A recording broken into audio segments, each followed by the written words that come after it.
निवडणुका जाहीर झालेल्या आहे. ओबीसीचं प्रोबेशन हे राजकारण नाही. ओबीसीचे कार्यकर्ते आणि ओबीसीच्या माणसांवरती आजही प्रभाव इथल्या प्रस्थापितांचा आहे. आणि जे आले आम्ही मेसेज देण्यात सक्सेस झालो आहे. आम्ही सर्वसामान्य कुटुंबातली माणसं आहोत आणि बाळासाहेब येत आहेत म्हटल्यानंतर ओबीसीच्या बाजूने ठाम भूमिका घेणाऱ्या बाळासाहेबांबरोबर आंदोलनात सहभागी होणं हे आमचं भाग्य समजतो. आणि आम्ही येऊन आंदोलन केलेलं आहे. मीडियातून महाराष्ट्राला मेसेज दिलेला आहे. 500 माणसं आली तरी आम्ही आंदोलन करू, 5000 आली तरी आंदोलन करू आणि 5 लाख आली तरी आंदोलन करू.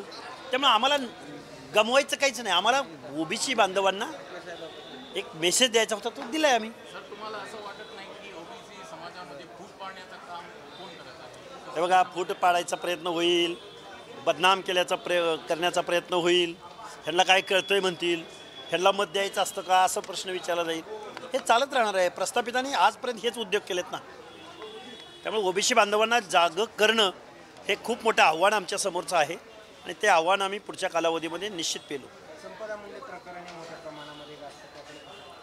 संपदाताई मुंडे यांची आत्महत्या नसून ती हत्या आहे आणि त्यांना आत्महत्या असो किंवा हत्या असो, आरोपींना शिक्षा झाली पाहिजे, आरोपींना फाशी झाली पाहिजे आणि परत कुणाच्या घरामध्ये डॉक्टर संपदा होऊ नये या दृष्टिकोनातून महाराष्ट्राच्या शासनानं पावलं उचलली पाहिजे.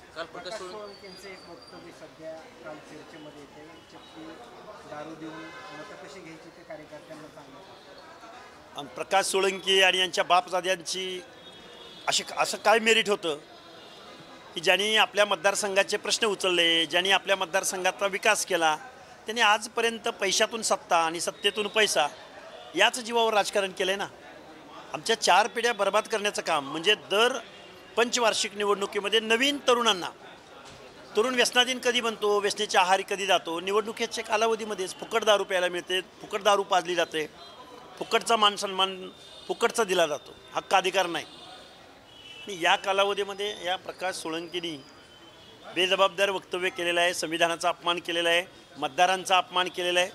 गुन्हा तुम्हीच करणार आणि पुन्हा तुम्हीच साव असल्याचं आव्हानणार.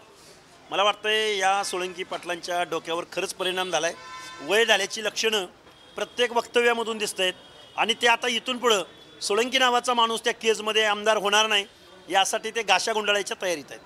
ओबीसी बांधवांमध्ये फूट पडू नये याबद्दल तुम्ही लोकांना, ओबीसी बांधवांना काय म्हणता? काय आतडी तुटूस तर सांगतोय, एक व्हा, एक नाही झाला, आरक्षण वगैरे विसरून जा आणि गुलामी करा. किती दिवस सांगायचं संविधान, किती दिवस सांगायचे हक्काधिकार, किती दिवस सांगायचं तुमचं आरक्षण गेलं आहे, किती दिवस सांगायचं तुम्ही गुलामीतनं बाहेर या, किती दिवस कार्यकर्त्यांना सांगायचं तुम्हाला लढलं पाहिजे, किती दिवस सांगायचं ओबीसीनं एक व्हा, किती दिवस भटक्यांना सांगायचं की तुम्ही ओबीसी आहात, किती दिवस ओबीसीना सांगायचं की तुम्हाला एकत्र आल्याशिवाय तुमचं काहीही भलं होणार नाही, किती दिवस सांगायचं मागतकऱ्याच्या भूमिकेतनं बाहेर पडा आणि स्वाभिमानाची हक्क अधिकाराची लढाई लढा. बाबासाहेबांपासून आजपर्यंत हेच चालू आहे. ही शेकडो वर्षाची गुलामी, रक्तामध्ये गुलामी भिनल्यावर त्याच्यामधून परिवर्तन घडवण्यासाठी निश्चित वेळ लागेल. पण आम्ही इथून पुढच्या कालावधीमध्ये जीवाच्या आकांतानं ओबीसीला जागं करायचा प्रयत्न करू, एकत्र आणायचा प्रयत्न करू.